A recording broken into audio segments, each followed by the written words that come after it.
Assalamualaikum warahmatullahi wabarakatuh. Saya dari kelompok 7 pada meeting yang ke-12 akan mempresentasikan mengenai digital marketing and electronic commerce. Berikut adalah anggota dari kelompok 7, yaitu saya sendiri, Chelsea Auliatul Izzah, dan rekan saya, Jessica Raiza Amelia Fernanda, dan Muhammad Naufal Adi. Nah, pada slide yang pertama, kita akan membahas mengenai digital marketing strategy atau strategi pemasaran digital. Strategi pemasaran digital ini merupakan rencana jangka panjang yang digunakan organisasi untuk mencapai tujuan pemasarannya melalui teknologi digital, internet, dan berbagai platform online lainnya. Dalam dunia elektronik atau e-commerce, pemasaran digital menjadi sangat penting karena membantu perusahaan untuk menarik pelanggan, meningkatkan kesadaran merek, dan mendukung aktivitas penjualan secara online. Berbeda dengan pemasaran tradisional yang umumnya menggunakan media cetak, televisi, atau radio. Pemasaran digital memungkinkan perusahaan berkomunikasi langsung dengan pelanggan. Selain itu, perusahaan dapat mengumpulkan data mengenai perilaku pelanggan, seperti produk yang sering dilihat atau dibeli, sehingga strategi pemasaran dapat disesuaikan dengan kebutuhan pelanggan. Beberapa karakteristik utama pemasaran digital adalah penggunaan teknologi dan saluran online, pendekatan yang berpusat pada pelanggan, komunikasi dan interaksi secara real-time, pengambilan keputusan berdasarkan data, serta kemampuan membangun hubungan jangka panjang dengan pelanggan. Selanjutnya, saya akan membahas mengenai customer value atau nilai pelanggan. Menurut Wirs, tujuan utama pemasaran digital adalah menciptakan nilai bagi pelanggan.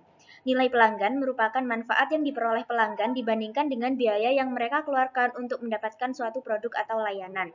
Dalam e-commerce, pelanggan dapat dengan mudah membandingkan berbagai pilihan yang tersedia secara online.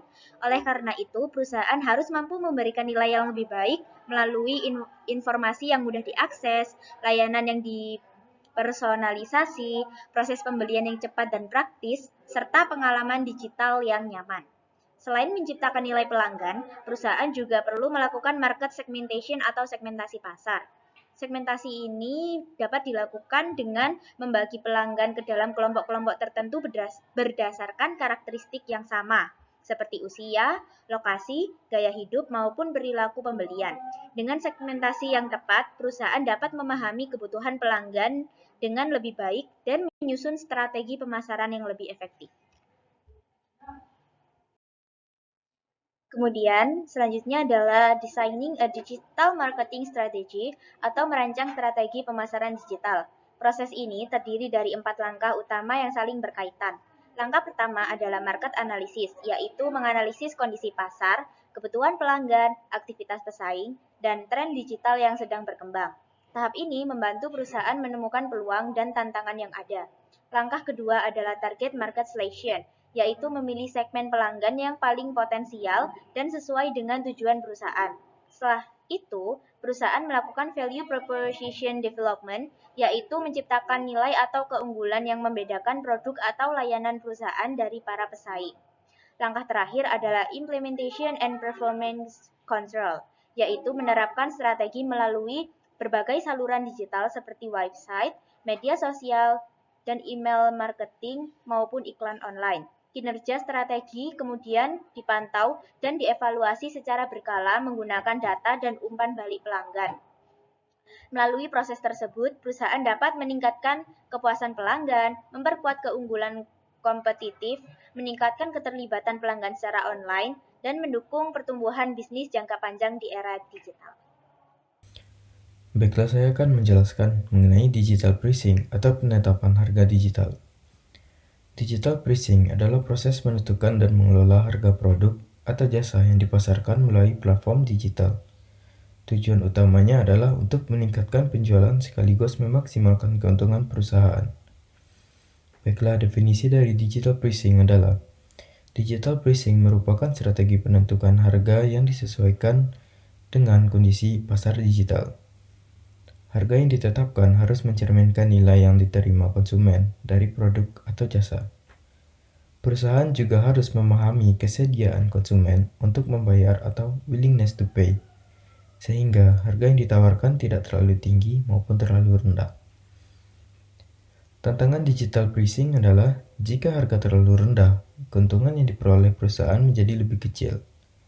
Jika harga terlalu tinggi, konsumen dapat beralih ke produk lain sehingga produk sulit terjual. Persaingan di pasar digital semakin ketat karena banyaknya penjualan yang menawarkan produk serupa. Konsumen dapat dengan mudah membandingkan harga melalui internet. Tingginya transparansi harga membuat perusahaan harus lebih cermat dalam menentukan strategi harga. Kesimpulannya adalah digital pricing sangat penting karena harga menjadi salah satu faktor utama yang mempengaruhi keputusan pembelian konsumen di era digital. Selanjutnya adalah membahas mengenai price management atau manajemen harga. Price management adalah proses mengatur dan menyesuaikan harga agar perusahaan tetap kompetitif dan mampu mencapai target keuntungan. Pentingnya strategic price management membantu perusahaan bersaing di pasar digital yang lebih kompetitif, menjadi alat untuk membedakan produk dari pesaing, mendukung strategi bisnis seperti model premium atau follow the free, menjamin keberlanjutan bisnis dalam jangka panjang. Perubahan price management di era digital adalah biaya distribusi digital cenderung lebih rendah dibandingkan distribusi konvensional. Harga dapat diubah dengan cepat sesuai kondisi pasar. Bisnis saat ini beroperasi dalam jaringan digital yang luas dan saling terhubung. Setiap konsumen memiliki tingkat kesediaan membayar yang berbeda. Penjualan online lebih fleksibel, tetapi juga lebih kompleks karena dipengaruhi oleh banyak faktor seperti teknologi, data, dan perilaku konsumen. Kesimpulannya adalah manajemen harga yang efektif dapat membantu perusahaan mempertahankan daya saing sekaligus meningkatkan profitabilitas. Selanjutnya, beberapa jenis strategi digital pricing yang umum digunakan oleh perusahaan. Yang pertama ada price differentiation atau diferensiasi harga. Perusahaan yang menetapkan harga yang berbeda untuk kondisi yang berbeda. Contohnya, yang pertama ada temporal differentiation. Harga berbeda berdasarkan waktu, seperti promo diskon akhir tahun atau promo lebaran. Yang kedua, customer-oriented differentiation.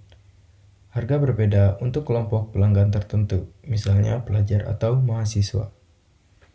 Yang ketiga, quality-based differentiation. Semakin banyak pembeli, semakin besar diskonnya.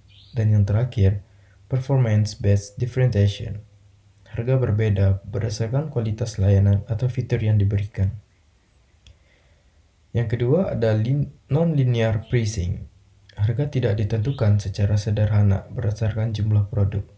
Contohnya, support tarif, yaitu biaya tetap ditambah biaya penggunaan. Atau block tarif, yaitu beberapa paket harga yang dapat dipilih sesuai kebutuhan pelanggan. Yang ketiga ada price bundling. Strategi penjualan beberapa produk dalam satu paket. Contohnya, pure bundling, produk hanya dijual dalam bentuk paketan. Mix bundling, produk dapat dibeli satuan maupun paketan. Dan ada unbundling, produk yang sebelumnya dalam paketan dijual secara terpisah. Yang keempat, ada dynamic pricing. Harga berubah secara dinamis mengikuti kondisi pasar, permintaan, atau tingkat persediaan. Contohnya, harga tiket pesawat, tarif hotel, tarif layanan transportasi online saat jam sibuk. Selanjutnya kita masuk kepada auction, opportunities, and rise. Pada auction, pada English auction, harga terus naik hingga ditemukan penawaran tertinggi. Pada Dutch auction, harga justru turun sampai ada pembeli yang setuju. Dan pada reverse pricing, pembeli yang menentukan harga yang ingin dibayarkan. Baiklah, sekarang untuk opportunities atau peluang. Yang pertama ada meningkatkan keuntungan perusahaan. Yang kedua, memperluas pasar dan jumlah pelanggan. Yang ketiga, harga dapat disesuaikan dengan cepat. Yang keempat, mempermudah segmentasi pasar. Dan kita masuk kepada rise atau risiko. Konflik antara saluran penjualan, kanibalisasi produk atau layanan, transparansi harga yang tinggi, persaingan harga yang semakin ketat, konsumen mudah berpindah ke kompetitor. Dan untuk studi kasusnya ada di eBay. eBay merupakan salah satu platform lelang online terbesar di dunia, menggunakan sistem biaya pencatatan produk dan komisi penjualan, mendukung pembayaran digital seperti PayPal, memiliki sistem rating, dan membantu meningkatkan kepercayaan antara penjual dan pembeli.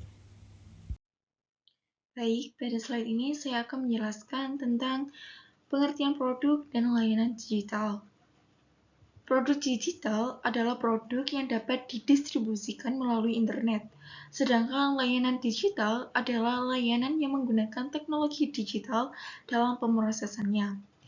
Pada era sekarang, internet membuat perusahaan lebih mudah menjual produk dan berinteraksi dengan pelanggan. Dalam bisnis digital, produk dibagi menjadi 3 kategori. Yang pertama yaitu produk fisik. Produk yang mana memiliki bentuk nyata seperti smartphone atau pakaian. Yang kedua yaitu produk non-fisik, yaitu produk yang tidak memiliki produk nyata seperti musik dan software. Dan yang terakhir yaitu produk digital, yaitu produk yang sepenuhnya berbentuk digital, misalnya aplikasi, e-book, dan tiket online. Selain produk, ada juga layanan digital. Layanan digital bisa berupa layanan tambahan seperti customer service dan tracking pemesanan atau layanan utama seperti Google dan platform streaming. Baik, pada slide selanjutnya, saya akan menjelaskan tentang strategi dan inovasi dalam bisnis digital. Perusahaan digital harus terus berinovasi agar mampu bersaing dengan perusahaan lainnya. Strategi yang harus dimiliki yaitu inovasi produk, variasi produk, diferensiasi produk, dan penghapusan produk yang sudah tidak relevan. Inovasi produk berarti menciptakan produk baru, sedangkan variasi produk berarti memperbarui produk lama. Diferensi produk dilakukan dengan membuat versi berbeda untuk target pasar tertentu. Yang terakhir yaitu penghapusan produk yang sudah tidak relevan. Dalam bisnis digital juga terdapat open innovation, yaitu pelanggan ikut memberikan ide atau masukan terhadap produk. Selain itu, juga ada mass customization, yaitu produk dibuat sesuai dengan kebutuhan pelanggan. Dan yang terakhir, ada juga mass hook, yaitu penggabungan beberapa layanan digital dalam suatu platform menggunakan API.